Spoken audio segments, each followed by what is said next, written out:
Amasan his YouTube channel and vehozo senabonun chibai tuni February date 6 hito kilonin his YouTube channel kahin bol 4 months thali atlin nahitan kipaum dai mi piten ni support win katinomin mi piten na navizing win subscribe na bolo win tuni chanhin subscriber 34,000 ahung waltan subscriber so khang tultulin subscriber akhan to kilonin keizong mi chom kahin contact zingin gamle na mading a phachum thil tam ta hung ki sei do theiding ham ti hi lunggel zong hi in tunia hi 4 months alhin to kilona thil chom kahin sei hom ding comments ho hal khat kahin hil che ding mi kahin ho piteng le thil terms and terminology ti ho kaman ho hal khat zong kahin hil che ding hintin a chaina langin tu laita tu ni khwa mun choma ilam kai teu MLA teu panla dan de lo na zia ki phin nar kinei adein cycle hanglanga jong ki phin naumin cycle langa inp president ba ka hin hopi na jong achaina lang le hum ding hin abanin lamka khopi azong ki phin na satai naumin cha jong chun nu ngai nei kim jong ka hin hopi in ama azong abanin hungumin tin abanin achai na dingin pu chung khojang singson pu si singson Nagaland aum ama tu dong kaung ki holim na hongumin tin ade in tu lai tein Manipura songlung kho ki hal zovin NNPZ Naga National Political Group apanin ZUFT membership hi na akipai hlan ai le hi chito kilhon chun athibung thlang hin ZUFT demand a boluve ti hi thu ki zan hi chung changa jong pu singson in a hin hil chet ding aban limi pt adinga iti panla ding ham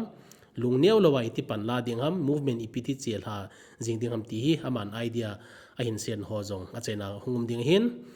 morelang hi a chena langa ka hin ve ding hin network akisu lo jen morelang lam kai ho movement nei jong lew alam kai ho hi ho pi thading din munin aumpon internet akisu lo je jong hin tin tu chung pu doctor salian to kong ki holem na sophisti tam ka hin man hi mitam tain nehet che lo jewin ne hin dongwin ki paumin ichi sophis ki ti piham tile greek te khanglaiza mithem ta thu sei them ta o hi sophis anakitin amoi ipiti ham tile lengpan na to hel thildi lo khat bol zong le sophis te mithem le thu sei them ta hi zewa hi ichi lengpa thilbol hel ho thilbol di lo ho hi amahon adietia sei masalova thilzat chom hin seva thil akirlet pi ho tam ta hin seva a chaina le lengpa jong hi to bang mama hin hi chi a bol hil hilovin adi hi tia lengpa thilbol di lo jong adi langa hin sei thema mi piten ata san jiu hi to banga chi na thepna le thu sei them na ne ho hi sophis ki ti hin ilawa jong mi tam taumin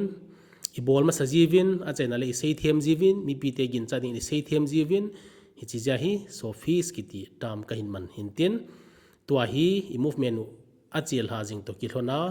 I office tem ni pin seutam masangin thil tam ta na sewin hin la tu hin separate administration ti hin pando mi piten in a head low amhon a hin pando win abanin mi piten jong a hin hong ki pomin mun choma demand protest rally hoi pi hoi nei tiangole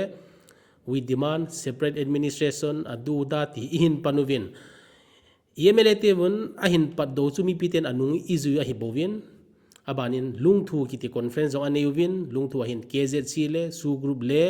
elected members wa hivin ai la hichi ke lungthu conference zowin tu hin elected members teu pinem cha pu elam khaute le pu ngul sanglur amaho thumin government join hin boltawin ade in pinem cha in deputy CM hina hin latan hile lungthu hi om ta poi ti het na hin amaho le mo ki hlem hivin mi pite a hin lep keu seu hilowa amaho resolution la nge zong imalo thia ko yo hitai ti mi piten he diu in ka hin sema sanom hin tin abanin si YouTube video ka hin upload ji tiang le comments follow tam taumin comments follow wang chuken ka hin ki pa pin hin la comments follow tia critical analysis tiding ham ailowa le constructive criticism ho huken kana vet zia hi chawa pana hi ta thil tam ta a hoi lang dinga ka hin bol ji hin mi te lung hlai na ding hilowa ke man adi zo hi chi sangin hi chi adi zo ti langa ka hin bolin hin la comments donga hin osi za man dautin numei hi na pasal hi na kilo hi chi YouTube channel hi sexual satisfaction na man loading hin ti ka hin sinom hin tin ipp sei jong leo chun adi lo na hi chi adi je poi a hi ti je be khuti khati je be ti na se le hin tin hin la mi hi na chan kilo wang hi sex forum hi lo hi ti jong ka hin sei nom be hin tin abanin mi phabe ben comment hin ji teng ule ke hi ma cha na tong lo to do jong lawai hi chi YouTube channel bowa ew ne hin ti ben YouTube channel le social media phat chom na hi tu ma sang pu len chong loi to ka ki ho na wa jong na ngai ule na he de hin media social media la ngai ha lo wa hi le I to bangin na ki tong jong le atong lo ki bang jinga hi ti jong ne he diwa ka de sa hin tin aje chu boy lai ta in velau chun chapang kum sa giau pa ton sing hang sing ama hi anu e sante anu neu e sante ama e mi hi ja naked weapon te hin ana manuvin agari pumen ahing changin haluvin imi sa hung ki manta ahing changa ki halum ta ki halwam ta he chi jeng jong hi e mi te e king o hin chom khat hi e mi te imin sema mawin hin la ex weather le social media choma na sata hung padule le set pumpin idinaw hin hen japanin I hi naw phata I hin proof phanuwen amo hi na satai na hung golel ta ve ti he ding hin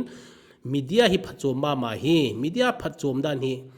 to muna ki mo he thelo hin social media thil za chom ki sei ho hi a phachom na tam ta om hi ti hi mi piten ana heaven lang nam na tong ki thi ko ham nam na tong na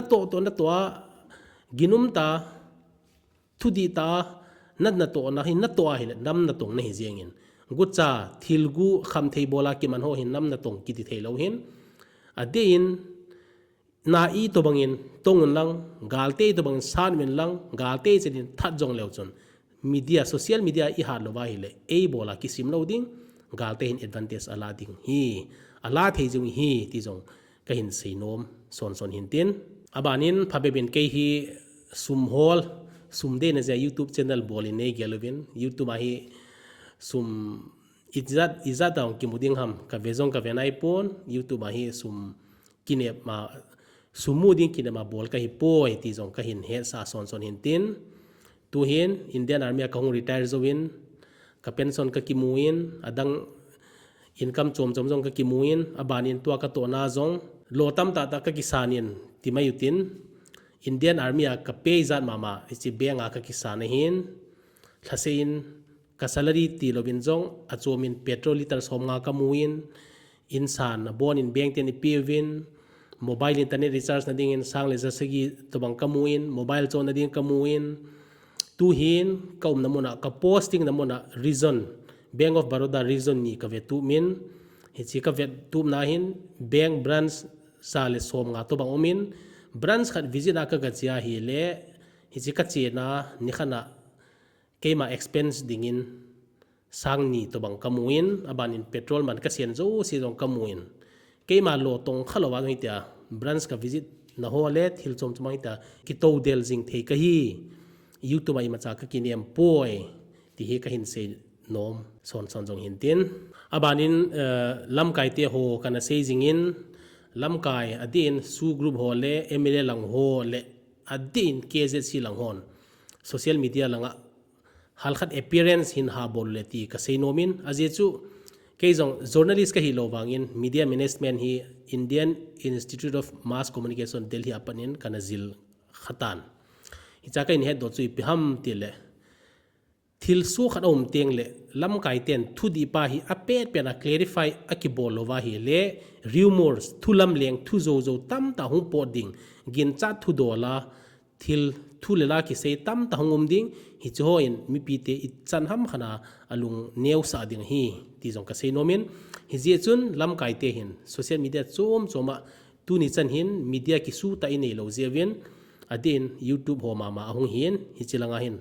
lam kai ten thil ho hi clarify bol jiu han lang gim le tol kho salwin lam kai te appearance hin bol jiu han lang nam mi pi te adin thu lela hin sei phajiu hin sei jiu le nam pi te adinga thil phachom ta hung hi ding hi ti jong ka hin sei be ki nomin akhuti lowai le ve sanading in Tata te hin Tata Nano kiti Ratan Tata in mun khana ga chena hin family khat scooter a hung thlai amoin gunoi dai noi amoin na hele mi hi to banga family khat nom ta four wheeler sung khana towa gozu dai kai tium lova hi chu apana a safe thena ding ole accident ho apana ho safe thena ding wa India dinga car man hlom pen car new pen ka siam do thei lo ham ti 2008 line concept khana ne neijin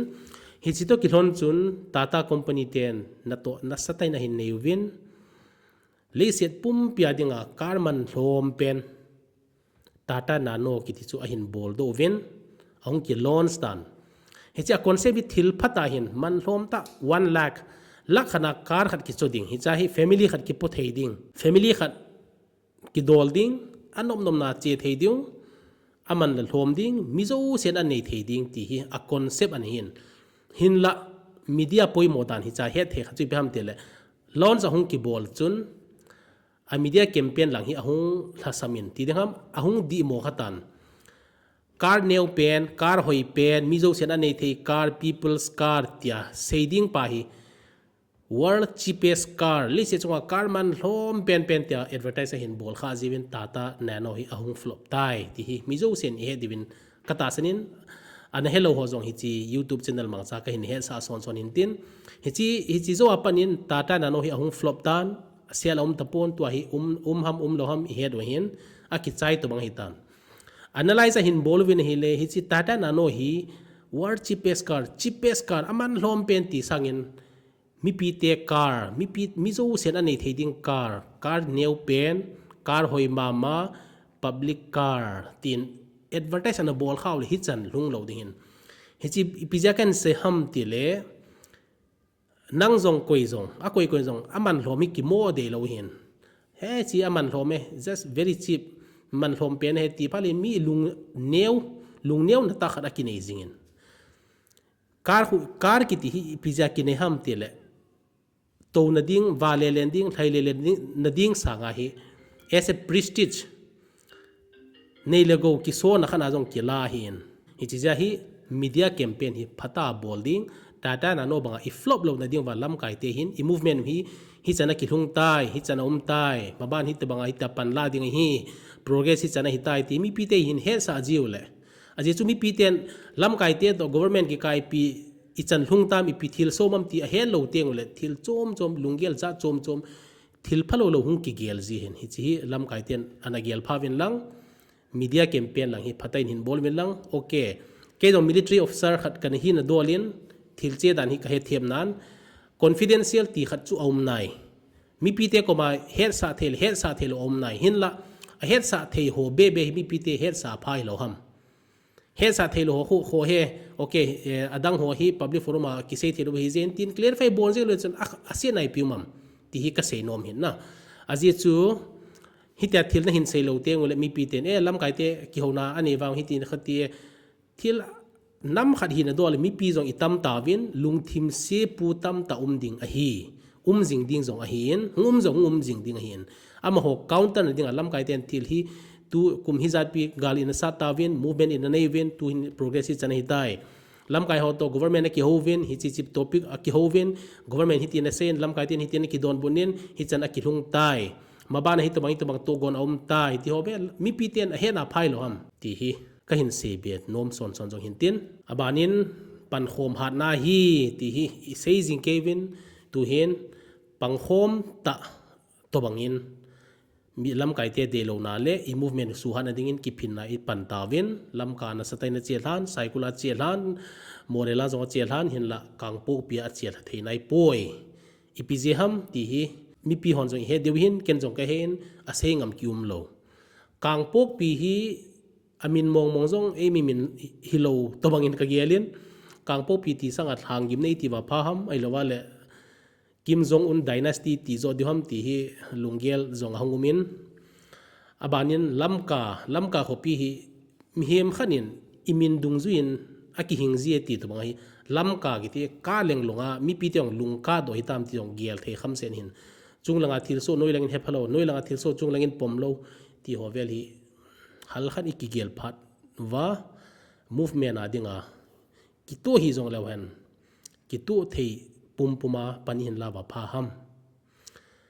Israel laum pu Isaac thangzomin ase to bangin concentrate on your similarities not your differences ati to bangin hichi ikiba naw ikipum khat hen diwa ikinai naw sopi chi khat nam khadi hi nawa ikipan lawa I difference ho hi apam langa koi phar hi talo ham ti jong kain sinomin tu in YouTube channel ko thali hlin na to kilhonin mi pite chi YouTube channel ana vezinga comments hin bol zinga thilpha chom na ding constructive criticism hin bol ho kahin ki pa pi jingin aban jong hin bol zom jing win lang aban le avenom lo hon da jeng win lang avenom hon ve win lang ke hi sum hol ka hi poi subscriber hol ka hi poi views hol ka hi poi kaum namuna na ka kitoin kana to namuna satisfied lung thai ten kaumin ka salary jong ka ne khop senin salary lo win jong adang jong ka kinai nai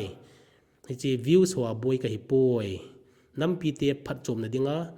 gamne nam movement su ha thina dinga mi pite ko ma awareness campaign zo nanagel theiwa hile na ho thu hintin nanagel thelo wa hile thilsi thulela asilang kai sangin skip bol men lang nanoble block jeng venti ka hin se nom hintin tu hen abanin cycle gam kaya dinga kuki in pi present pu to kaung ki holimna ngayutin amho panla dan le ama panai pi thu somam ti ana veute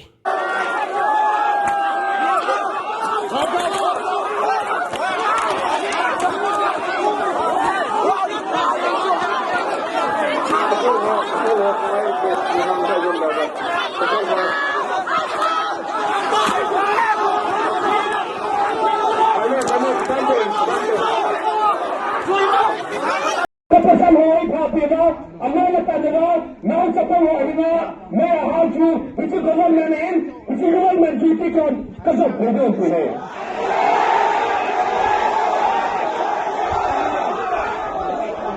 we are not against Indian government we are not against peace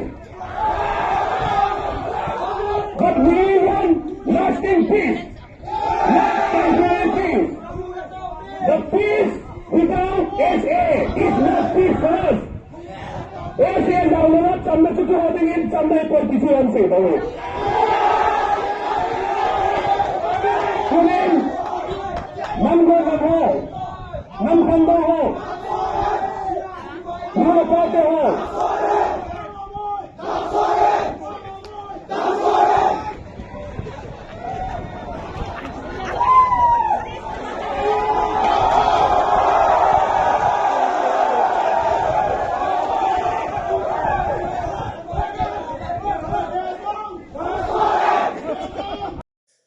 ki pau me lam kai pu gin cha lo pin na tu chung I gam sungwa thil so hi I vel le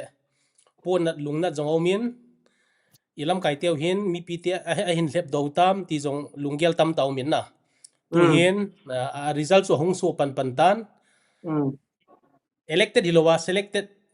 leaders tam ta ini win a boy ta na selected ti chu ke holoi to banga competitive exam a select ki hilawang chun thu choma hin mi pi thleng dinga elect hilowa selecte in Asia win a boy tan ai le tu hin na ho cycle area ho hi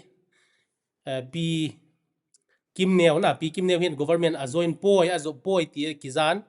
ai le na ho zo hal khan hong hang je movin kang po pilang ho hi thip chet movin pi nem cha ai lo wala kipa pi khat ham ti thei zonga hin na akipa pi ding wa ta san pon hin la zanila dunga kana se bangin Kim Jong Un lengkam to bang North Korea to bangin au movin ke malung ge la hi kang pok pi talwal thang gim nei ti zo tiu tam ti jong ka gelin ale tu chung hi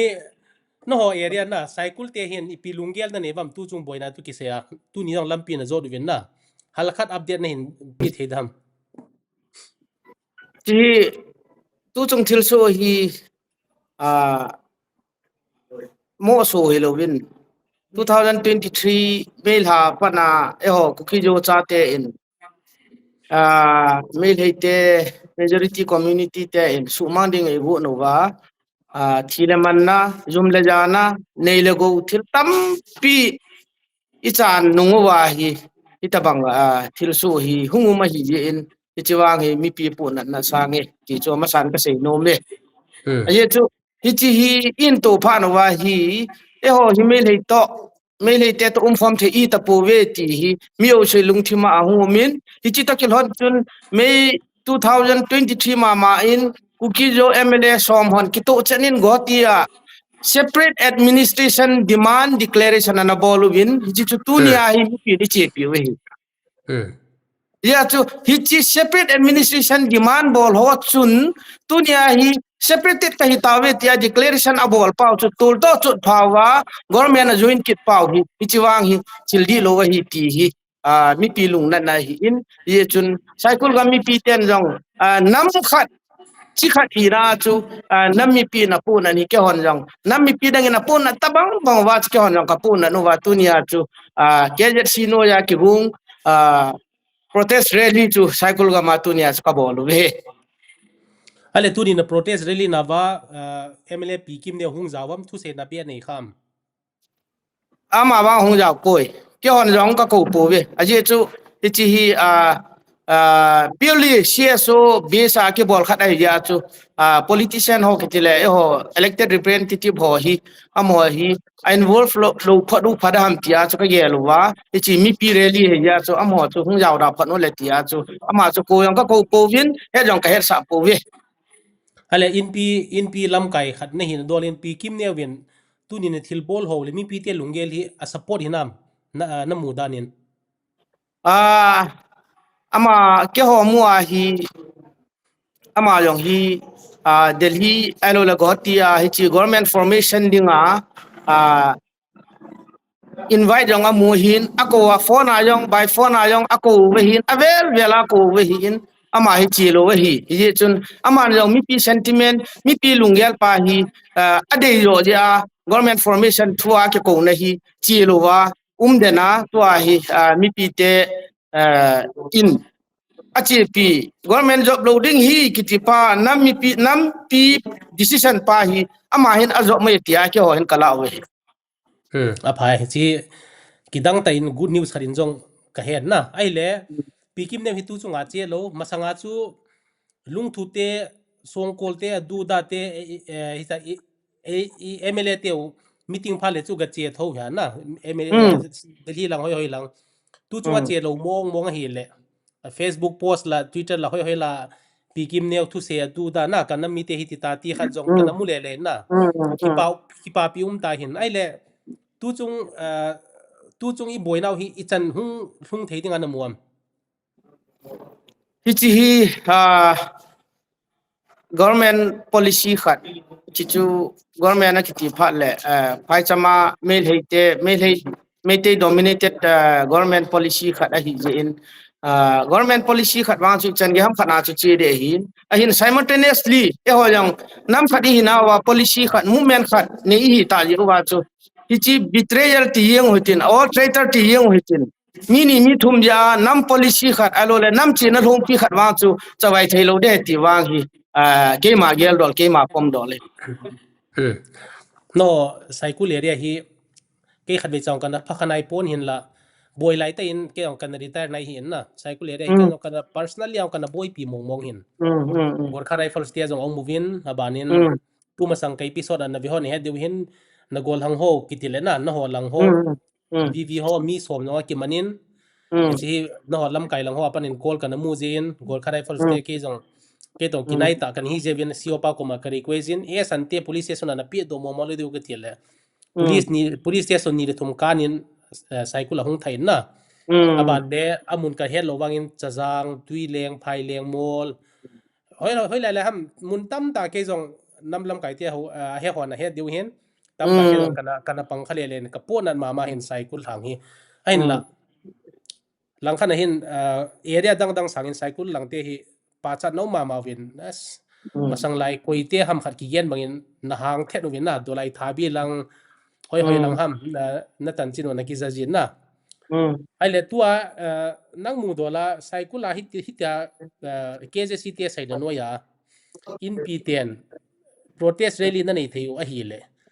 tangpo pe bola lo idem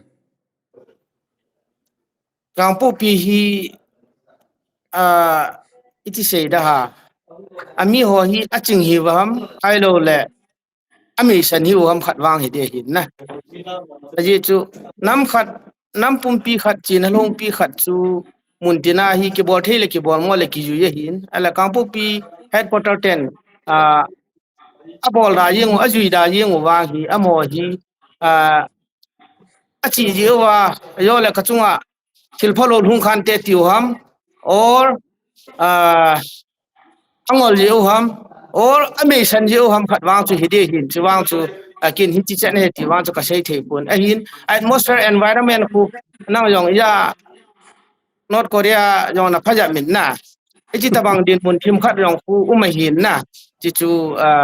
kya se hi yong le adin mun khu e hon he su ke o hi ji chun hi tabang din mona khu uma hi ji o wa chu abol ngam lo hi dam ti ho wang chu ki ge la hi chi chen he ti wang chu ke ong ka sei the poi chu le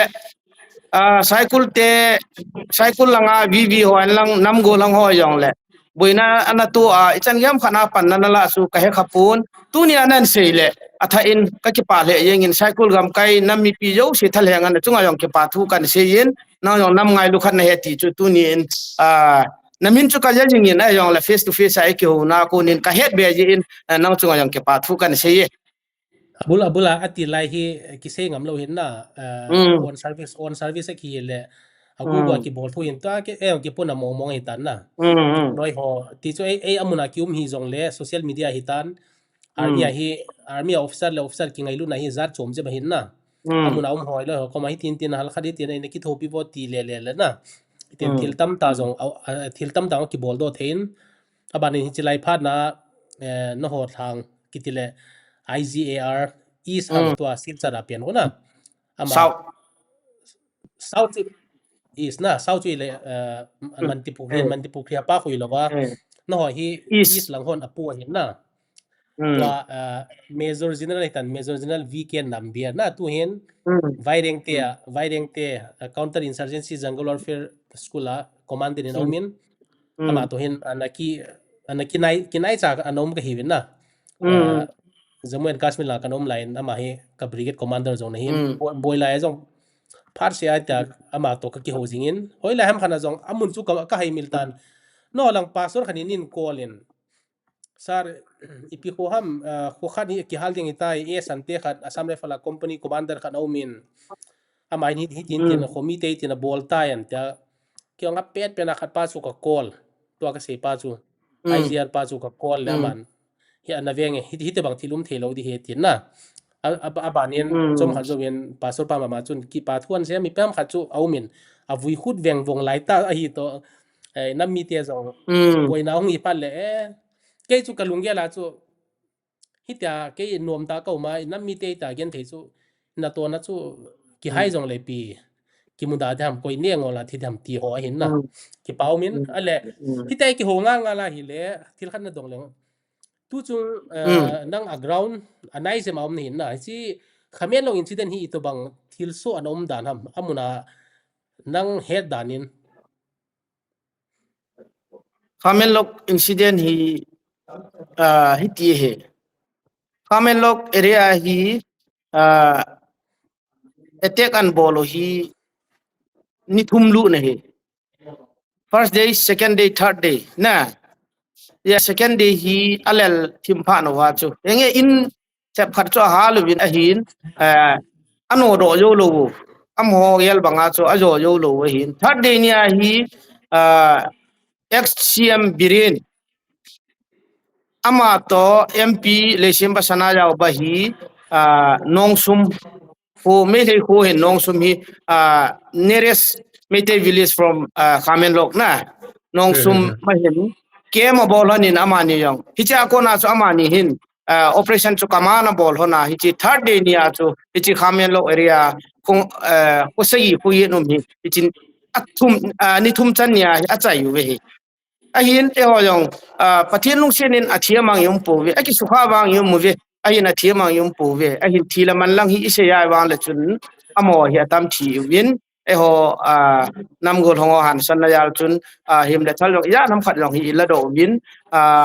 exact number wang chu ken yong detail ka hepun ahin happy than win him le thal long phepi la do win e ho wang chu thi na man na ki sukha na neu temphat am ti lo chu thi na man na pathian lung sit jali na to po we to anin se hi detol pule khat pa au moventi su ke jong reliable amuna ho ka to khom pi ma pa ta na za hi ni chi confirm ma hin na abanin amuna army ten jong thali za ham hada chom do ve ti jong kan hein ale chi hi nang ho lang ho na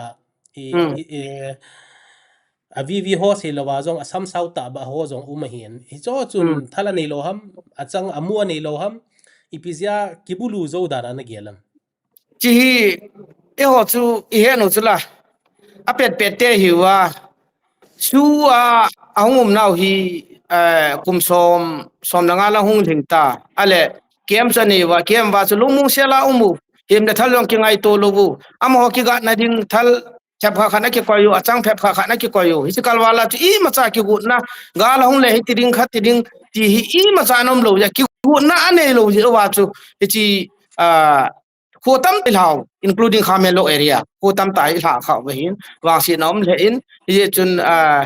ga la hung mai le inam go long ho ai lo le inam sipai ho hi ichan ge ya ha him le thal ichan ya prepare hi wam ti pa hi mi pi nen ki mu do na hi le ye chun amo se he ki ngan sia le nam hi hu yo lo de he ti thang hausa nam mi pi ki ho to nam volunteer ki sima nam volunteer hon tu ni ge hi buffer zone front line hi duty po ying over hi ye chun enam go long ho chu ka tai mo na ai lo la ka sit na wang hi pun hin nam khat thing noi khat hi na ja la anei di do lo ai lo la ki go di do lo wang chu chi wang chu I ma cha anom lo ya thi chan ge hi ko le weng ai lo le ha ne lo go tam pi hi ai chi bol bolel area ko ho yo si hi te pi hi ilha su kha we ti chu akimu che ne he ale to hi pidham atilin media langai na hat povin na lai ko ha khopi bung ha ga gang pi bung hai hoi chi chenam hoina mi tam ta ki thana khu hi jong hi ama holoi ama santia lam kai tam tain a hoin ki sanu vai thanu ve ti vin na ama hon mi ko bulwa khozo sia hal cha ya hoin sunga anoba thei bol wa zu don wa zanai nam gol hona ga thau le hi chi victim card pe na namang ki nu vin na ku gi te hi pathian ho hi wang na hoin ki sana ba mi lungsian na be helen that ve ti na a hin se wen alang khana ki pa jong min da jong min ai le hi chi hoina aga kibulu na zanlaya aga kibulu akitha to kisaya hi pi het chen na ne mi pi te het dingen ako chi howin sunga ki thana ki ti chu hi ti he chi hi agyang howin hin na agyang howin hi in che khamen lo to ki nai cha khamen lo area hi in chi ho chapang ho ki ti le sam sa ho chu tham khat alom je alom be se yo wa mi changi ma wa phat wa chu retreat abol wa chung lang je ma am na wa hi amo hin ka yo ta ve ti wa khosunga chu lu no wa chi khosung la chu chi howina chu yu wa do no wa ho pathin ho yang hi ta chu ha mo ka bol wa gam tin bol wa yu wa don kham pha no wa chu fu le khang het lo wo hi chi yu don kham wa het pha no wa chu ho chapang ho in a ye lu no wa yan ham phat cho thaw ve ke kanaza danin mei amu jong pa mai ya amu jong mang talwa ki that ti dan ho min chi cho ta hi kyo no hi ti chun ka ya ve la ya ko na chapang ho achi aga yaw jong au min na chi anna hol hang mi lang ho het jeb digin hin seileng adang detail bang sei pong gatin khat ve ka ngai le ki ho pha le sei di wintin chi boy lai ta gorkha rifles te co pa hi dera duna kan ho mo hin na ka kwata du ki nai cha hin so ti ong in jong danin party ka bol win ka ki ho naw jong tam pi men ni cho he tam ta na hin se ho to ko le okay adina tam ta min zu wang hi poi ti hi hin ale tu hin a current situation je ma hung le pinem cha in deputy cm din mun ala hi ichan hlung dinga na muan atam lang hi na ahin ke mudana hi chi government policy thu ta lut aje chu me thon akho sa pe no hi national highway atingu yen akiche thei poi ti hi asu na ya na se jing khano na narrative sa aman jing khano hi jin chi national highway hi ki hon thei na ding le national highway free movement thei na ding hi ปีเนียมจาฮีดิปติซีเอ็มเก็บเห็นลังฮิเลอจีปายองpower joy khat power ni khat hi je chun hi chi hin national highway ke honna lampi hi suwang penin te tia hi ama hi deputy cm pi we hin a hin to a hi nammi pi in chan ge panila diu ham national highway ke hon le ke hon lo chu pi nem cha deputy cm hi yai hon diu ham hi hon lo di ham ti pa wa question len ta amin ya tu nammi pi resolute nammi pi pandet lo pa hi cha hung king am de hin aji chu ichi movement hi mi khat mi ni movement hi lo hi ichi gali mi khat mi ni gal hi talo hi alo la organization khat mla minister khat le ni gal hi lo hi nam pi gal hi ya chu ichi national highway thu han e pi thu yang le nam pin hi ti han alo le khat hen ti pa hi nam pi decision in che the han lang hi le pan pin atu ti lo wai le government policy me le te policy chu piniam cha ha man cha wai chi e ho nam movement pa hi ichan yam phana sabotage an bol now hung hi khadam ti hi ti ya num ta hi chun ama yong deputy cm chu mi pi keilo alo le mi pi nup na lo ki ho to na lo alo le ki ho to na kalwala ki ho to na against lung thu resolution against aman jong government na job ai ta ai le ai chu ama nam pi thalang khana chi ta banga ki gel tho ding hi je chun aman jong nam interest pa government job ta jong le nam interest pa nam movement pa wa aman jong lung thima sumil ponte aman jong tu cha jing dam ti pa wang hi a chai na kinep na neo khat wang kan ni ye ตัวนี้ลุงทูคนเห็นเซเลยลุงทูคอนเฟรนซ์เห็นทิลตั้มตาอาศัยวินอาศัยโฮมวินที่ลุงตัวตาบุลดิ้งอาจจะอันนั้นคิดตาสันเห็นนะ KJC เลย elected oblique selected members หัวเลยอดังอีพิไตสู้กรุ๊ปเตียเห็นสู้กรุ๊ปเตียใส่ในหน่วยเห็นที่เขาลุงทูคิดที่เกียงถุมนี่เห็นนะที่เกียงถุมละเฮปีเนียมใจลุงทูคุไม่พูดกิสูเจียงตามที่จงลุงเกลขนาดกันเกียเลียนไอ้เลยตู้จงฮี movement นั่นเสียเลยแค่สังทูตากันเฮ็ดเกลเห็นตู้เฮบุยโก้นะบุยโก้ไล่เตี้ยตัวบังไอฮีเวนสาวแต่ลุงตาวินอีเจียสมโลว่าอี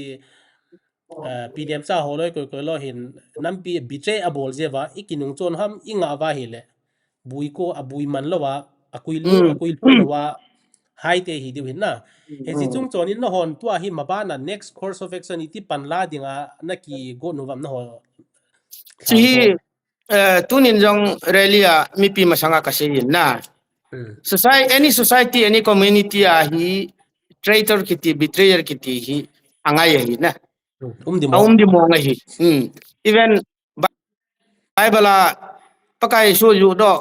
traitor ลงมาสุดละ Bible บอนปะทินอยู่ดอกจ้ามีหิมบอนอ้อมเทียเลยโอ้มีหิมเตละอมดิมองเฮตากะละไอ้หินมีคันมีนิน betray บอลว่า traitor กิสู้วางว่าจุนน้ำ movement น้ำ policy วางฮีไปหากิสู้ให้เทโลดิ้งกิจียอมปีจิงเดติวางฮีเก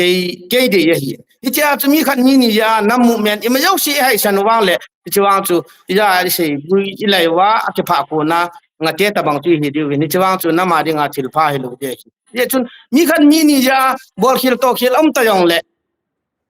มี96% 97% นี่มันอะไรอยู่จุล่ะเออนี่สุยังว่าอีเจียยังว่าเลยอามอยนี่คัดเลยอันนั้นมาดาว่าอัตมนาลังมีตุยอัตมนาลังอลงไอ้ที่บังอาจอัตมนาลัง policy อาจหงทูดีเฮติวางฮีกินเอ็มนักขัดวางอีกว่าอยู่ง่ายดำกันทีนั่นใช่ดีแกตัวเฮกูกิจวัตรเตะมิเลียนลิตัมตาวินนะประเทศลุงเซียนนะจ๊ะประเทศวางบอยจังวิน IS IPS ดูดัทิลมิตัมตายุมตาวิน public หงกิลังโน้มฮีจงเลว behind the scene มี advice เฮดิตัมตาอินิตาวิที่จงเห็นไงยิน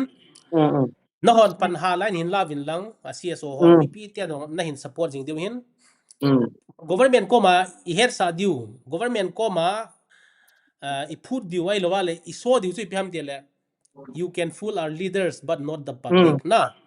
แต่ลำไก่เตียวจุนั่นโจเทปเทวิเฮโจเลนาละสุมเลปยันนั่นเทปเทวิหินละมีปีเตียวางไอ้ปอยที่ฮีฮัลคัดนั่นหิน JP ดิวนั่นก็หินเดทน่ะไอ้แพลตฟอร์มจุดนั้นก็หินเห็นก็หินเตียบโน้นจงหินเตียนมาบ้านเราจงนะฮงฮาร์ดเจมินลังดู movement กิตีฮี1-3ใจที่ปนนะ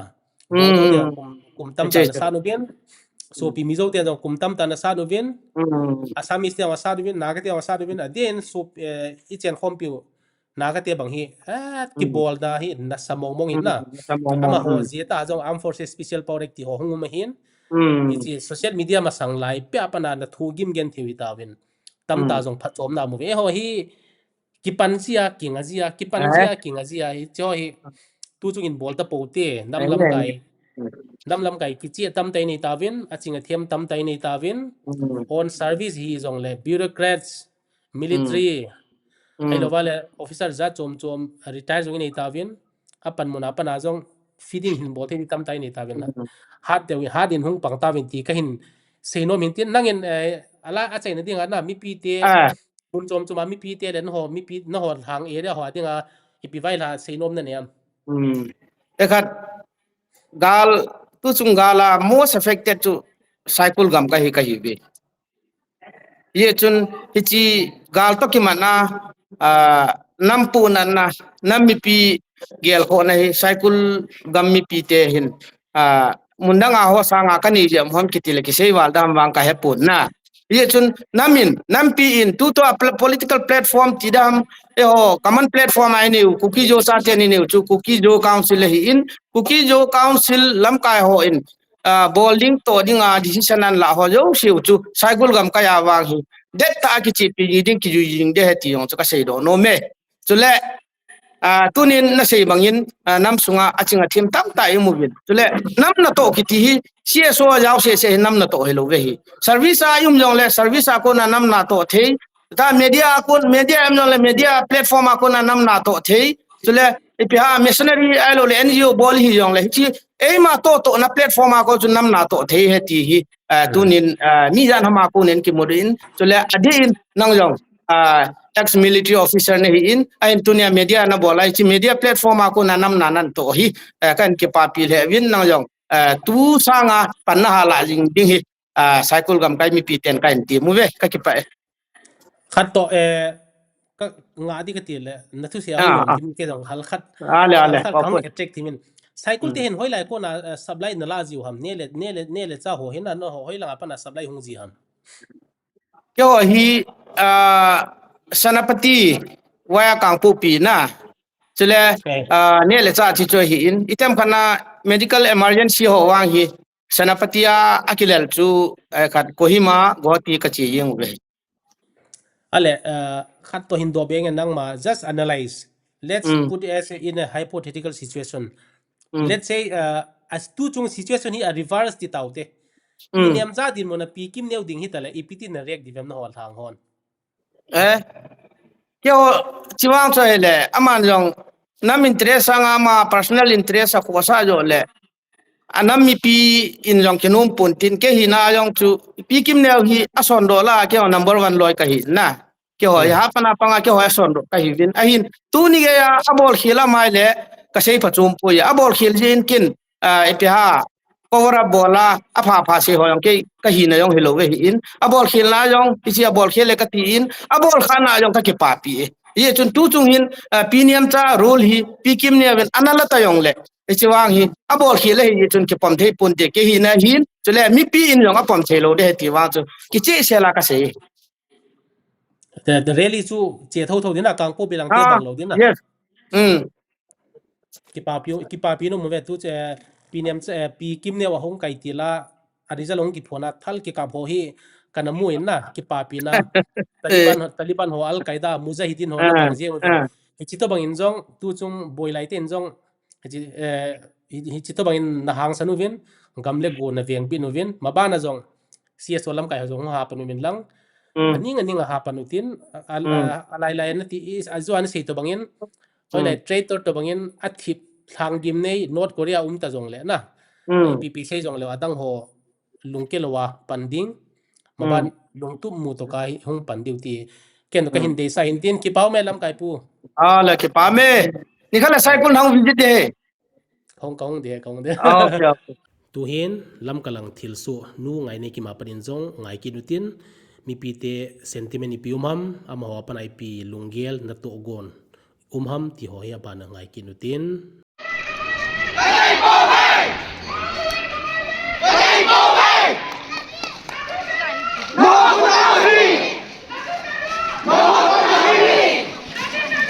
No!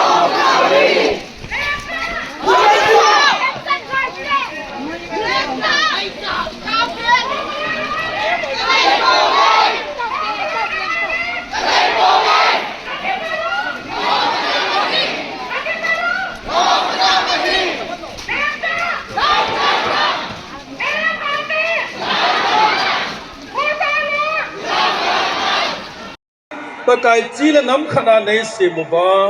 จุดเองแหละประกายกี่ไว้โปนะกี่ไว้หอมนะจุดเองไงแหละก็ได้หอมก็ไงหอมตัวนี้ประกายก็ไม่คนยิ่งหอมยาวโดดเทนะในเปียวว่า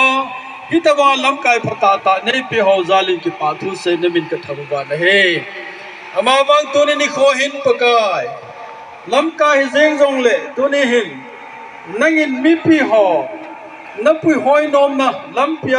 Thank you for the madam. Thank you for Igam sungo thuso hoi velle lungnat punat zomin na. Pi nem chain nam pi te hin bitretan pungul sanglur le pu elem khauten jong anunga zuyu ham ai lowa le phatom na mulong je wa phai ga phawa kinung le ham ti jong thu ki jain nang mudana tu sung thil so hi ipiti dola study na bolam Ang khat kai mudan achuna thingta seidinga tua separate administration tia mi zo se ni se pau hi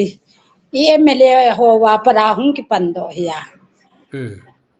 mi pi chun lunga chu ki gel chi na chu hi jong le ki ho na I na nai lo wa advance deuta hi MLA ho zo se hin ki lung to ta in achoma ki vai hom na ding hin ki thut hu na ka nei ta ve MLA hom tia hi social organization in pi ta ta zomi council ka he poi chila ya chu ke je si nai lo ya male ai son zo se ko ma hi hin se yoba hi chu mi pin jong ana ki pompi hi cho ana ki pompi a separate administration ki ti chu ipiseina ham ti hello ki sanin jong apom hi cho ne ti ma ka sei dan ase asa separate administration thang sab jong ha ai banga chu ABC hello hon rong chu cho sap hi ta cho that means mi au se chun kilung to ta in phaya chun I chen khom ta lo di I chen ta lo di thinglang gam I pui pa ga ma I chen di wa hi tai me le ho to yong iki henta ve ti pa chu mi zo se na po mai ja cho separate administration to separate akiti le me le te to cheng khom ta lo ding ti pa a chu mi zo se chui ta chu ki min ha jeng e zo ha ma sum kwang chiang ke hi chiu ma le ti ta banga ki ha no benglam I pi ham khat sip da na chu mi au sen ki sip cha ke ai ta ya ai le cha mo ho ma in popular government a pana hin la u chu me le te government chu pi ki se yong le me le te government hi tu ta dia chu ei ho chu manipura lo banga ki gel hi ta ya popular government sim bai le lo the lo wa chu me le te chief minister hi na no ya government chu hi ding hin tin chi jai hi MLA te hi leng ki satana tunia amin I pha se hi le jong MLA te mong hi aleng u veti ki muta choi pjnem ti le hichiwa amon separate administration na hin se yuwa mi pizo se na ki jok bana chu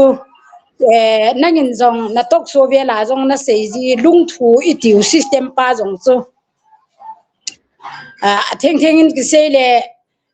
MLA ho to su group ho to KZC chu ai le they represent the public na mi pizo se represent a bol hi ja chu hiti ho zo se chu a ki ho nanu kha pe nu wa jong chu hita banga hi popular government na hi a ki jaudi nga hi jong le amo apana written assurance khat ap over separate administration hi na bol pi na vingeta written assurance ap over hi le popular government sim na chun ki panghen ti chun latest hi cho idin na uchun chia chumi jo se ni bil ki do hi cho ai le hi chi chu ai invest sa na ula lo government sim na chu zaw wa hi le cookies zo nam mi te in na dei pau UT with legislature power to separate administration iti pen pau chu kape diu na hi ati tawe hi chi chun zaw wing etin zaw le mi pi chun ki pom na lai di hi chu thukhat na chu kati hi chi wan pom thei lo mi pi tam ta na lai di but to some extent mi pi za dham khat chun โอ้คุเตียหินะเลติอาจูกิเลมเทนอะไรฮิจูตัวจูฮิจิจงจูอีมาจาเวทสาวลงเวลา popular government เสียมนาจูอโมจงอหุงเจ้าตะว่าจูมีปีโซเสฮีไอมุเทจงตะโลอเดสนาอาจารย์อนาวทิเตมีขันยาเมียกิฮาลิกิกนูบงจูเอ็นไอเอเคสากิมานากาลสัจจายูเจงอาจงมีเบลเอาเทโลว่าฮิโจอิตาบังอาเจียจ้าที่ไอโลและกิมันโฮไม่ไทยจะก็โหดิงอาจุทุโจโลอาโมก็จุทุโจมพิตาเลอันนี้ปีมองนี่ลงอาโมอาปนาจูอีมาจ้าเฮ็ดสานะโอเฮลาgovernment aga join jing wa popular government khat sim do dinga pan aga la na pau chu angol pe nin jong atho the lo i pha na chu mi pi tai hung song sang a hi na chuting le chlaya ka ga seinom ki chuna mon manipur government hi ta central government hi ta ikipum khom diu he de lo cho ipiti le ki su khan thei da mai tiu cho minister post iza za ei offer wa chu ei su khan na u hi choตัวไมเคิลลำจะทั้งต้นนี่กี่หัวหน้าบังจูไมเคิลลำจะทั้งนี่น้องทุดีตั้มตาเสดจริงใจว่างอ่ะ drive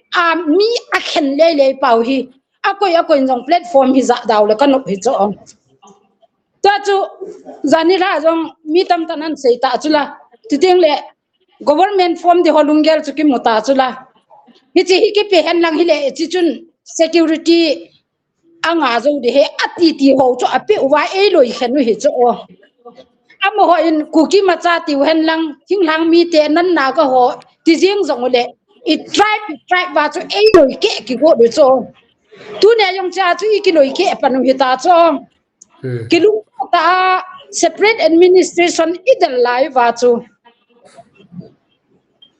mi pin lung ki to ta panila khom lai ta wa cho e loi khenu ta cho tu ni jeng ajong ne chula edam khauti adi nga chu te to banga ajong mi lampang lang ho ham thei talwa ko yu cho pur sang dul ja chu iso pi mar ham tho ho izat ham ta khat ham do lo wa ko ei ko ta u cho mi chiteng le pi nem cha ji ajong chu hen khanin azat za sei jong le hen ku ki nu hi cho ku ki i zani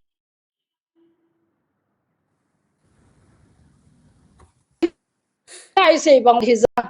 hi tia chu ei lu hi cho all men a sem pau yong chu chu min ko koi tai iki ka wa disunity mu chi ei tu pe pau chu apa ki pa di ei hon lai het do lo bo hi chen ge gim gan the i to now in lo i dal ha now i so pin no me pasal ki bolna i lo lu ki tan no i khudu i ti ba wa chom choma ei ki koi na ho ino moi ho sun chang no ya hita e ki bol na ho zo seo ki chim nai nei na ho zo seo chu ki ho to na lo he la chu tu nya chu mi zo se lung ge la chu o amo wai tia chu government se ma che wai le i thil tu bu hi a ki chai hi tai ti a hi mi tam ta lung ge lai ta chu o ni pi ki lung to na pa hi ai pi ham i ma chalowa a gel na u ki mo do in tin na sia ke je si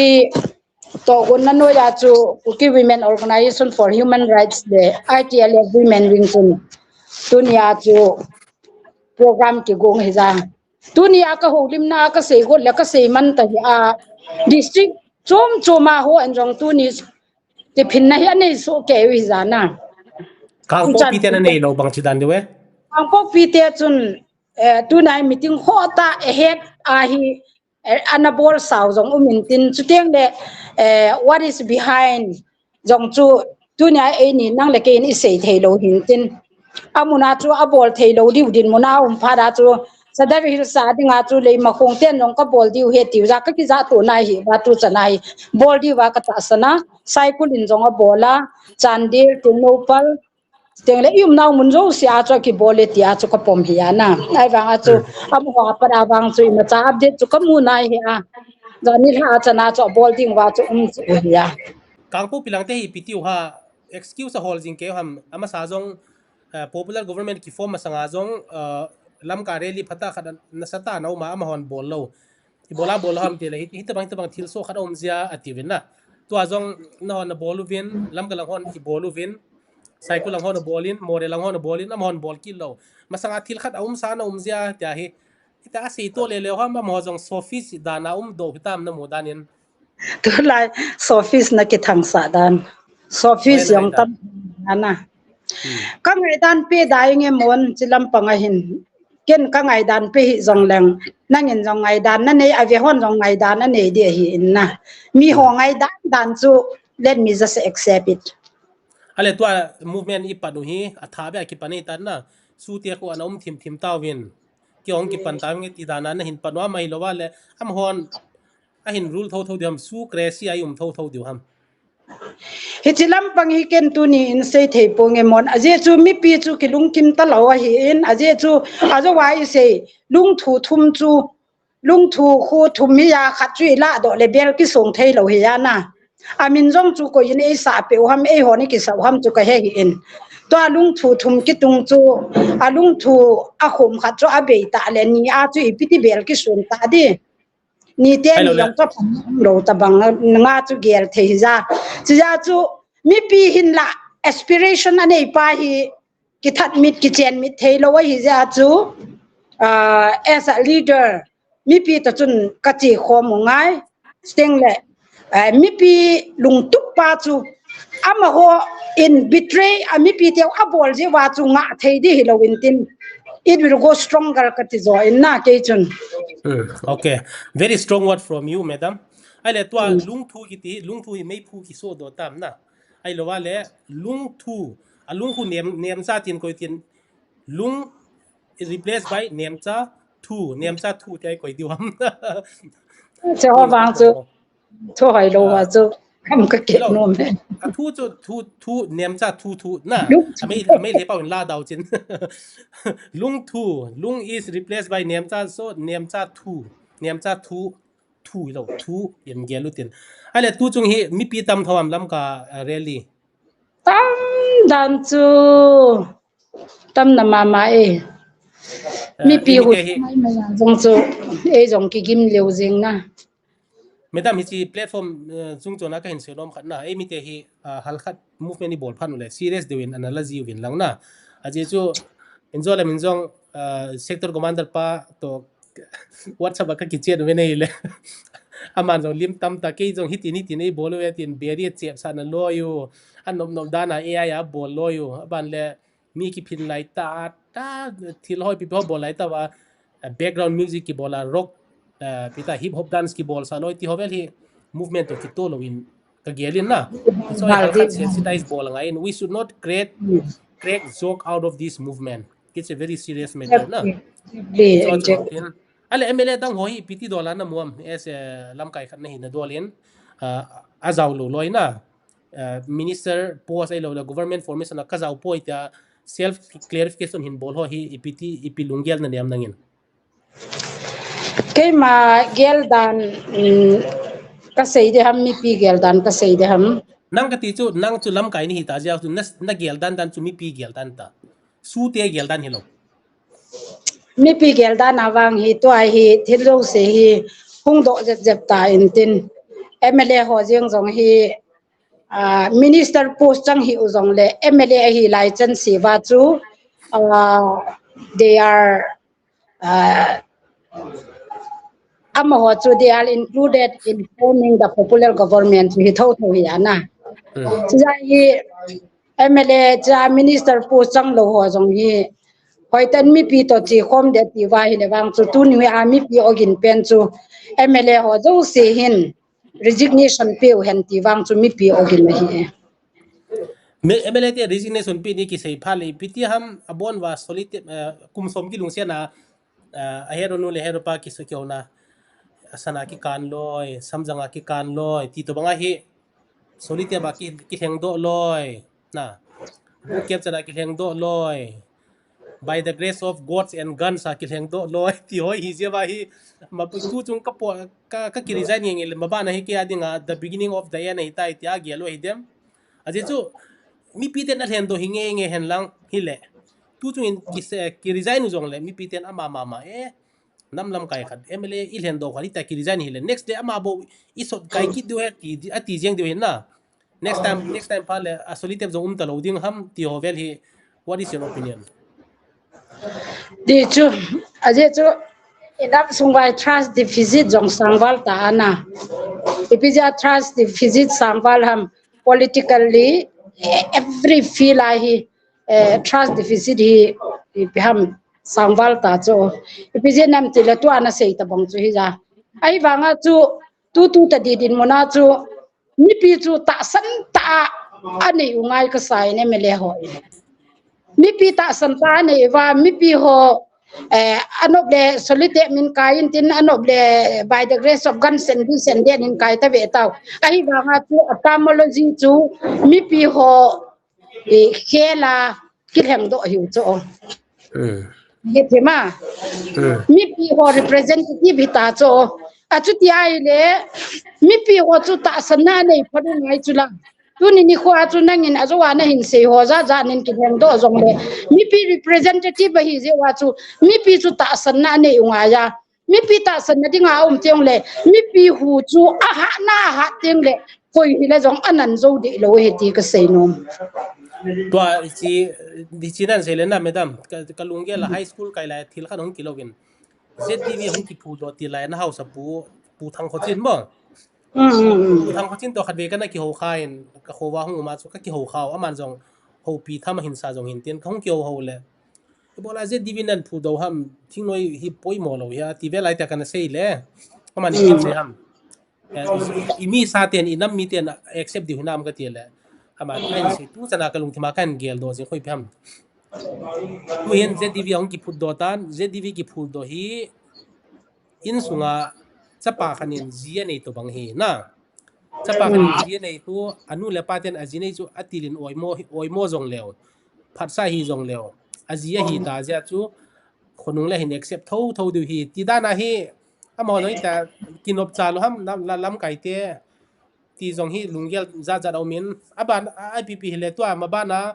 ipi han nang ma mu dolen SLM kai khani dolen next course of action ipi hung hitem next course of action hi ka sei ta ma banga chu mi pi aspiration hi as it is den de hi je a hi ki to thim de lo ding in kamu in na chia dunia ka speech sa jong ka sei na hi theya hi le MLA teo jong chu akoi minister post chang ho hi han lang achang lo ho hi jong le I want them to come back to their people na achi pai ba hi la chu they will go alone if they come back then all of us will stand together again and the movement will go as it is and much stronger come back ne ti chu pnem sa hung ki resign tale adang ho in hung ki resign tale ti chu mi isan in government chu effect phadem hichilam pangcho hi lakin ka sei thei poi mon aza win zau da phale no le effect in tin no le effect da in tin na e ho unity pa chu ki kan khom ba I din khom phot hai de ichi chu e ho dinga strength wa hi jengin ichi ministry lang boi lo chu it's none of my business aphai madam zo ka se bangin no ho jong ha panin hong bang bin lang tu lai tai ni te so san lai ta jong hin azo in kugin pi president cycle gam ka ya pa to kan ki hoven ama ko ma ka se to bangin it's a high time that public awake and movement inconsistent ta ko yangai na consistent bui kwa to te bui to abuyum na tan to zo nai lo wa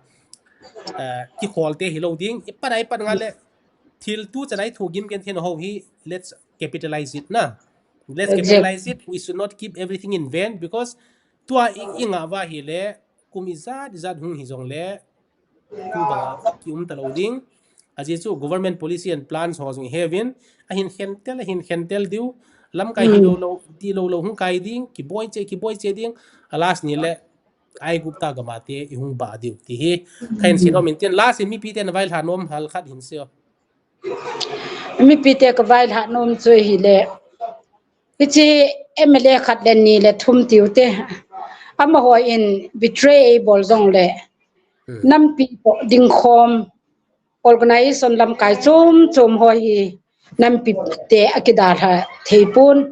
Sejong le aki betray ngai pun tu ni chan ge na ki ding jing na lajin si achu ilung neu lo di hi amo jong achanga chi wa chu kun ipia amu chum di jam ami piten tunin accept within all deputy chief minister kai tabi ai lo le hi chi laya chun minister kai hi ti chu ami piten ki pa pia azar ki zo pi di hi le bo amo holin ding hi bin ami piten accept do lai chana chu amo chu jan in post len ki pe jong le amo chu len chum de loading aga lu na te win jong avelu chu pe ham lo tho de hi je na ya tu amo in hung ki le lo hela e dan ha den tawwa achi pai tawwa hi jong le mi pitel ha lo ke ya ipan na wai ipan de chetting wa zo wa nang in se banga chu bui ilai la ya ako thu bal ta kinung le taw ti tin akom chakana anom ta bang chu hi lo ding hi chi sanga kho zo jong temti son tam pi hin to na lai du govol menini ke ka wa jong ki het khil to na dinga vai phete zaw poi marte azaw poi chi bai na mon ki pata na lemve ai lo le hau ki te ai lo le ku ki te adu ada zo mi te adu ada se jong le am ho ni chi te ai su khen na di wa hi chi element ho chu a hin za diu hin ai wanga mi pi hi chi momon to ki ho na ana ve zo se ni het diu chu koi jin su ke ding ai go jong le ai ho i ke lo diu hi koi jin i pi se hen lang ni jong le unity hi tu de cha khe diu hi adi ta se ding in ke wang chun separate administration sang a jong chu I bon chawa me hi khatnai diu Manipura nan naga thinglang mi se hi ki khan thei hi powe ibon vai thakhanai din vai le iwang phat khom diu ki khan vai le ibon chawa awang se hi diu heti ka koi nomin separate administration sang chun unity hi ka dei zon na la ye ka heng zon na la ye ti jong ka ga se nom ache den ding in ken jong mi pi te kan vai la nom na hi le isi platform chung chonin government ko my head sa diu le I put for diu chu you can fool our leaders but you cannot fool the public na kan lam kai te na zo lep theu sum le pai na pe theu jong le mi pi hi achinga them ka tam ta ve keo ku ki zo cha te hi tama lep thei kai ta po ve ti mi pi ten jong pan hin la government ko my head sa any leader who betray the people is outcast ti hin na madam echan ka sin ki hona pana mi pi ten an head diu le mi pi ten ki tu ki tin adi de ana mon tu chunga MLA te hin mi pi a betray go hilo wuntin am ho jong betray ki bolu chu aje chu they are the one who pronounce separate administration and they say that we are totally separated from the government as well as from the valley but right now what do if they join again to form the government then they did not betray not only the public but they betrayed themselves koi no me ki pau mai madam hung bang phawon ho jong na thank you so much and once again thank you for the madam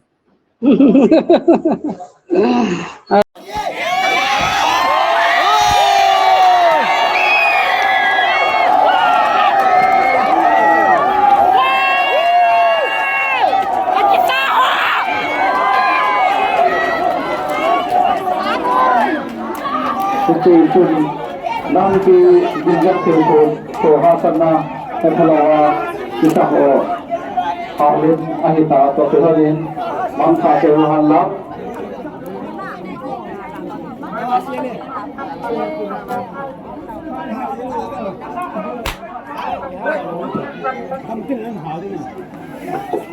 Nito ke ho nung se time play card for two murkara Nila ko kong ti obe nang kung kinong chok kit nga hide chun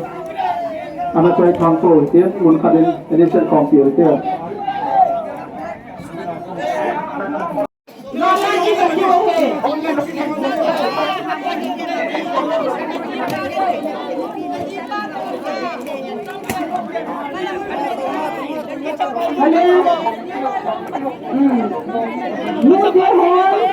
Jangan setan som silohin. Ini katanya. Ada tahun lain go.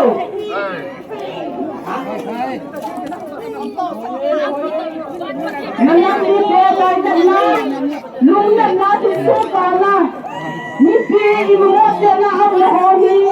lawan lang patjuna. ตูหินอัจฉริยะดิ่งอินปูซีสิงโซนนาเกเลนหลังอาปันินนาเกเลนหลังบอยนาตูไลตา ZF10 อิมีสาเตียกมาดิมานอบอลนาวเล่อามาปนาตูอิดินมุนุตกิโลนาอิปิติปันลามีปิเตนอิปิลุงเกลปุนา movement อิปิติบันจมา movement success อหิตินเดงาอิปิติปันลาเดงามตีฮีปูซีสิงโซนอาปันินอันไงเลกินุเตกิเป้าแม่ปาตูนี่นั่งโตให้ตินออนไลน์จงโซนินกิโฮลิมเทกิดินหงมินtu lai ta hi ki holang ka khu che chu win ka saveng wong win ka emele teu in ipipian bol do tam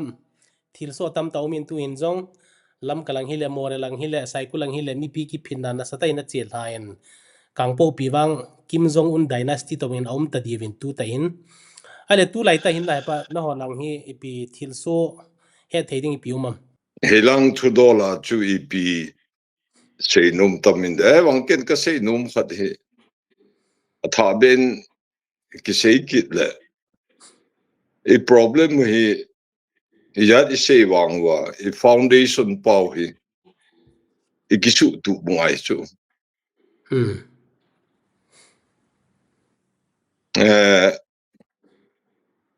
meeting in song pi chunga in ki se go hong ju le hui se zong de in a chat pun mingol hon nail di chunga in ki tabe in ki ta un oi lugo ong ki thu ting le nail jo se tu yin anot mang in a thu ji tai ki ti to tu na hi I bi se wang wa I foundation pau he I sim tu blue I pillar now he phadicha ibe chil diu tam ti yong ka gela na uki kiti hi iti ilawbam kin ka vet dola hi kuki kiti hi tui khang de na nga ho jo se kun min anei chin ama wang athang pi a tu nga kiti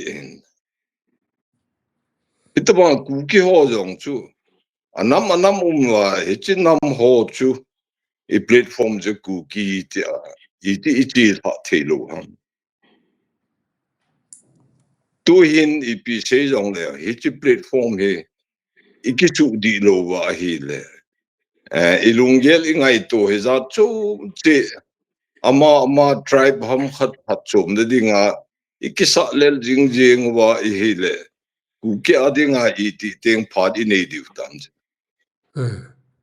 he July hi kavet le te de ka se ji bangin hat khat teng le se de nei lo pa isu hung po do ji teng jun kuki ho tu a victim hung hi kit du he ka ti ka se ho tai hung thunga ta aji chu le se ne ya ho hin kagam ati ka le se de ti a le se ga hi mihim pung che cha le se ga ne khop lo phat nu wa chu sum sel ne le thang thip na mi hung di mata chu he che tu hi chi phat hi e ho chunga hung thunga hin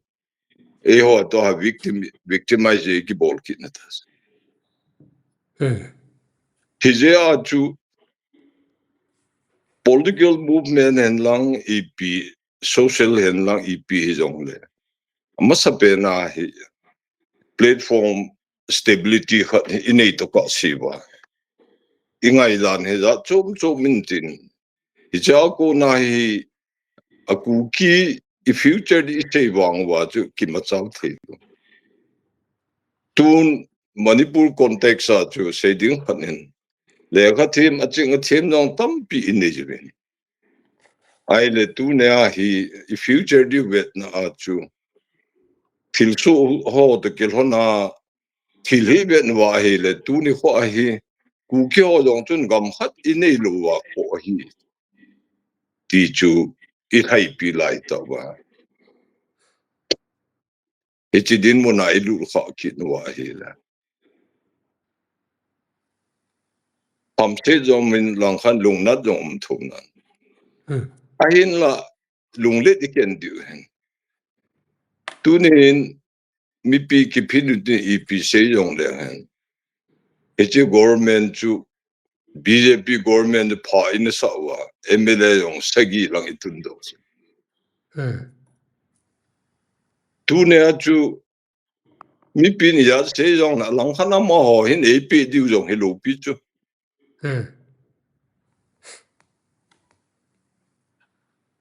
ama ho hi tua a party chun dana ne hin a party tu cha jui lo wa he le party ko na expel hi diu ahi lo wala ma hon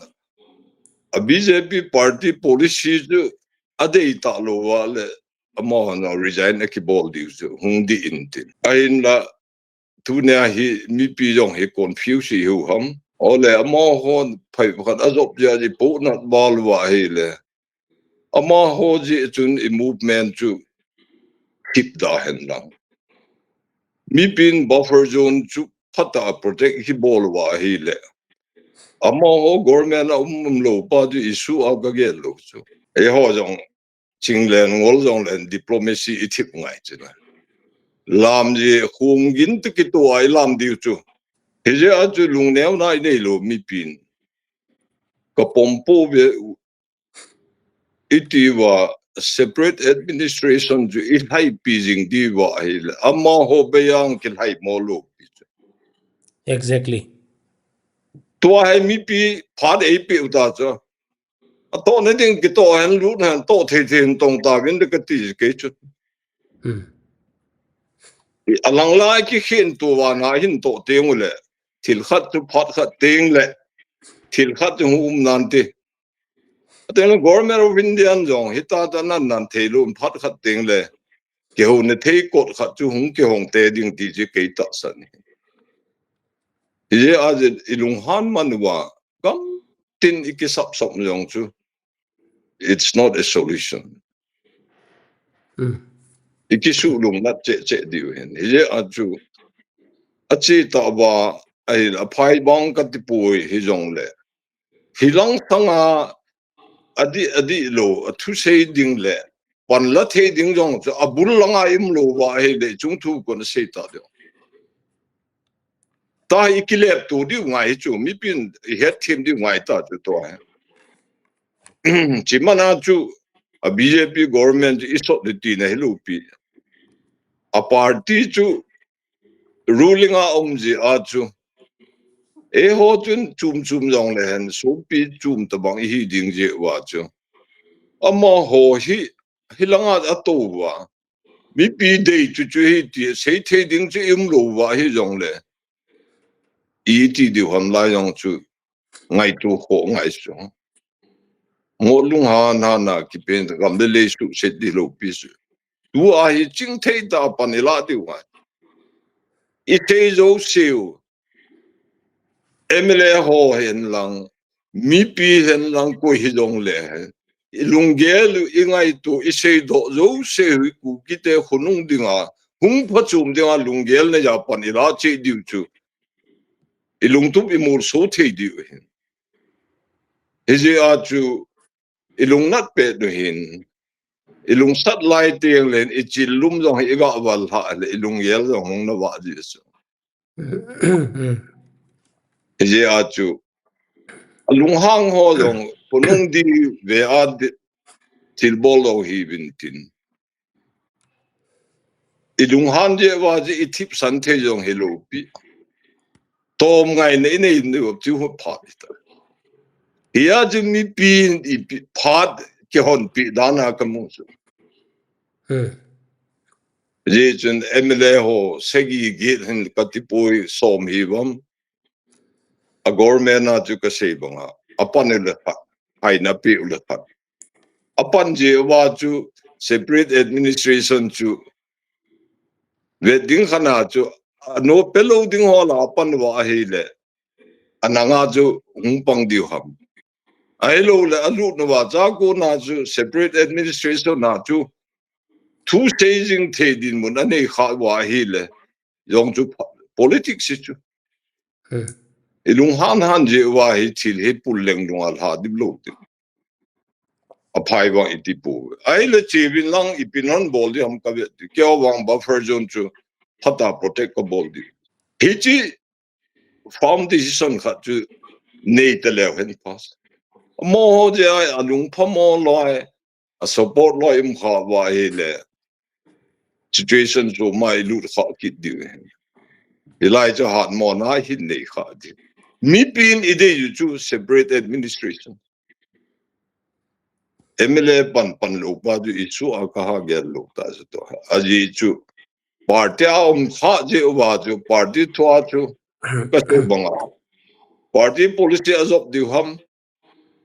kadai poverty la high di ham je cho amo ho own wisdom mo chi na azamon di sam kila people's own irresponsibility to issue below di buffer zone the pata protect ball di wa hele ipe ball the de di su khel masa no male tuin su di go din idin mon ahat ipan now di wa ile I hat be che na di wa midang to kina sit jong ball lo di lunghan ji agal kisim tam che lo di diu gol kisim phat gol pai nei hoi di gu ke a ding home thei ding a chu pan ila jing diu chu I future chu he bo ye chun pan home cha hat na ti bong gen about version to hoi ta protect ki bol di mi pi kinu chu emile ho cha che wa pan wa hi la to ding pian ke le jing a khong gin to ki tu in la mu taw te ti chu ga sei do nom sa ale hapa tu lai ta hi no ho pia nagle langai pi boina na tuwam tu lai hi echa thibung wa ma hi UFO hin emi ko kyo ko ga hi dangka tang som thu sum kala khapu bin tu chwa ki thu pin chu asum fix ki bola ki thu pin ki thu moi eje a jong issue khana ta ka nei je mt le thu jong ho mo mai thi George atua hi atibunga ka chi tu household lamkai ho de ka tu home ding ichan thung thei ding an muam nangin nangma assessment danin asum jong da de nan tin jong le alung yel wa hi amo ho ki pin the ne khat til khat sim dum hi wam ti jong hi gin mo mana I pe lo wa hi le I pe han bol wam chi dung ju ya chu ki tham tu bai di hom dani ka gelle tu masanga kangpo pilanga na chalo dan ho na hi cha pana anang panla na ti ding ham koi holoi panla na ti ding ham NNPG ten ama ho hi member hi na pan ahin pai tha ta win na hi cho lunghan na ja phin na di khatlam pi holoi hitem ipiti dola na gelam tu masanga chu GPRNS and unification chu ding kum khatlang kana ke kha untin na Echa chu khat kai lai wa NNPG ki dia 7 political group chu ki wo ma echa ju jilang rong lam kai ho jong hu ba UFO chu mo jong chu member khat na dinga hung se wa chu pal da ni ki pi ya UFO mi pi ni het khen diu chu Manipur langa wisa du ho to ki kap ding ho group khat hi ti la mo jong khat ni mo jong hop ni ki su ata UFO hi GPRNS and unification good port do ho loi chu la the member here ya chu mi pin jong lai chu them khat dan ja het chit din ka de ja ne khat kan hil chit ale to sum diman ti ho kamson party ma hi lo diu ham na kamson group ho ye na muda na tam tho ha mai lo wa le tua u che du ten ti te chen a support je wa Ista du te kun neo khat wa din piu lo mai the ai chu adin pi ve ti he chit na mo jong chu ki nei lo ai yong le mo hin thal jong tu ta nei lu neo cha khat ai bo hi chu cho hi pi thu pi ta jong ai lo ai yong le ka gam ti a ki le sa na khat mindset khat da nei ju hin tin je chu ki deu lo chu cho ja ki kap ting lu bu thu ki chi ji chu ikidel di sang au ikidel pa ya hele apel di akina di ho ju ko man apel ji lo chu na yung kidel ta le apel di de thu chai na khat ju ji po nang thu se dan hi India te independent movement la ya Muhammad Ali Zina to bang direct action ti to bang ho hian ale sum ki dong chu na pe di vem pelo di ai bola mo ki pedo pi ding la ga nga ho pi di dang ku pi ungai request tan bol ho mai lo le na bol lo le e ki ho la nga thing no hon mi ko ma le ta pi phal le a phat tep song na pi lo wa le amo na ki po de he ti to ba an jiu ham mai lo wa le lung se te ne ki tho pi win ka ha samong mong ta ve tia a hin sei tho ham le kha je pengam he ve ta le kha pe lo na le kha pe lo wa chu nge na ne ji chu nei ki thu pin ka ha sa de ko khan sang ni sang thum e ki thu ti le jo chu chon ngai nei chu ai wa sang som ati pa de fixable chu verbal a bol he ni ya chu jing le thai le how so de kyung to ho min din cho thu jong kin gel na bet ai la e chu chum je a chu thil se hon bol wa le ki be tim lo di ti nei ale pa adang khana hin tu zanila dungin thu so khat hongumin na Nagaland lang frontier naga ti ho hi am ho ipita agam ki at thading dola hitam tu zanila dunga Amit Shah to ko honoi to news akana sim khan na TNPO ki tham Eastern Naga People Organization ki tham am ho loi hi alung tu bu gui lung ding da na hitam che tu jing ka bebra ga mu za ma Eastern Naga jong ku ki phin na khat nei jing wa frontier Nagaland ta bang khat sim do de ti wa ai na cho chu kung hi jing the hi pun tin ai la adung lai na diu ji pam khat chu a center le a state government tin i pam khat ngai tu jom na he ta ki khen hil ki ti wang chu yam ti le Nagaland jong chu ga bo ke a ide bol jing ni the jong din mun jong ide lo hin tin je lam kai hon lung gel chi a chi the ji wa he le a gulet thina mol na bong lo ki ti ta bang khat chu the nan te ka ti to anen sei so pa isi ZUFT NNPZ apana ki pai do na membership hu ki petalo ti hi Zensui party jong hop tha ham hilowa le chi to Kamson party bo ham ai lo la pumpia ham khat ho khu Manipura ho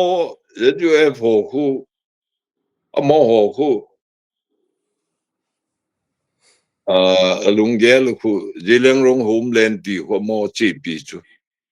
cho ho loi khu hilanga hi pang lu amo tunga hung ke pha de wa Kamson group ho hi Nagaland lang han zok mo wa ija ju working committee a hung lu kha hi ba cha It's a member azaulo advantage disadvantage ipi ha apan nu wa hi le naga solution na chu amo ho jong chu they will become part of the solution he deals Tichubo hicho dang ima thupi ta tumwa de lo eyong le Nagaland naga te to go na achu eji solution na chu ke ho jong kapang nom ve ti nok na nei ji wa chu working committee as a member achu ki ko ye in la ka chi khen ta je wa lang khat lang chun aga din pi ki nen din pi jong le mo an ti spar jong nei lo chu Yang le ke o ceasefire ke ho mina umpa ju ki khai ju ba ta ju government of Indian jong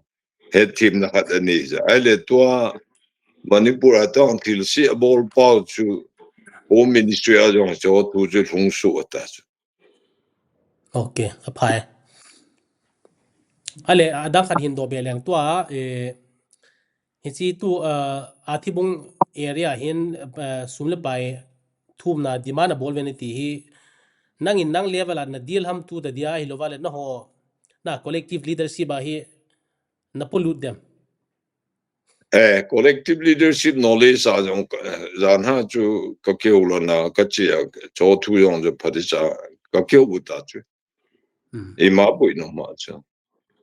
e pe lo jong le e pe bol thei chum de de อภัยอีเกลabang kom le lung na pu na zin na e se to banga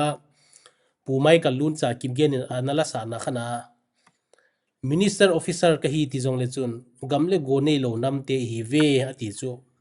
tu khonung nung jong hal amining ahung che na gam le go ni lo ba le tu hin alang khana hin ga ngai tu le han gam hoila ham khana gam ki nei hitale example Mizoram na ai lo hoila ham khana igamu bang hitale hi chapa na hi thilzo se hung pieng do theding ti to bang khanin aumin na tun example Manipura ki ho gamtum in kaum ta ve ki ti han lang na anagale langa no ho hi gamtum the hi jong leu chun ake ho gamtum khana kan zal wa no ho jong ichanam khana min zana na pi diu na amowang ki to khale khulanga pan hung the he hi to bang he ti kharum dia tu hi hi chi I ha chi pi lo wa hi le tu ai movement wi na satai chi pi wa I lol hin lo wa hi le kineu che di kimang thang ding to bang khanin kamoin ale hilang chu hi chani tan tin adang tua ki ho lang development nai zone head sa hin mi pi te ko mai pi vai la thu se na vai la no mam tua edin mun chu aching angol ipidin muna edin ham ti chu imu che de het chi ta je a chin je wa se banga gam tum chu inei tu ka se ba e thau jong ha jo lo ding political stability lo le economy stability lo ding social stability te lo tua edin mun hi ele eki hin so ne teji nga lungel ngai tu a I lai taus nam pi hi na hai hom ki ti pa jo wat na lai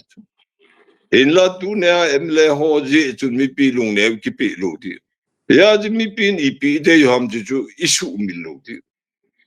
separate administration chu ki te a de nga tu le khunung ge ja jong itu I cha te hung dam de ding lungel ngai tu ne ya pan la hi ti ki su mi lu ti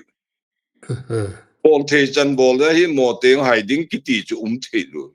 it may take som yong lut thei chu som ni yong lut thei chu ai wang ku ki te ju chan ge ya ki go tu mu tam ju chu how prepared are we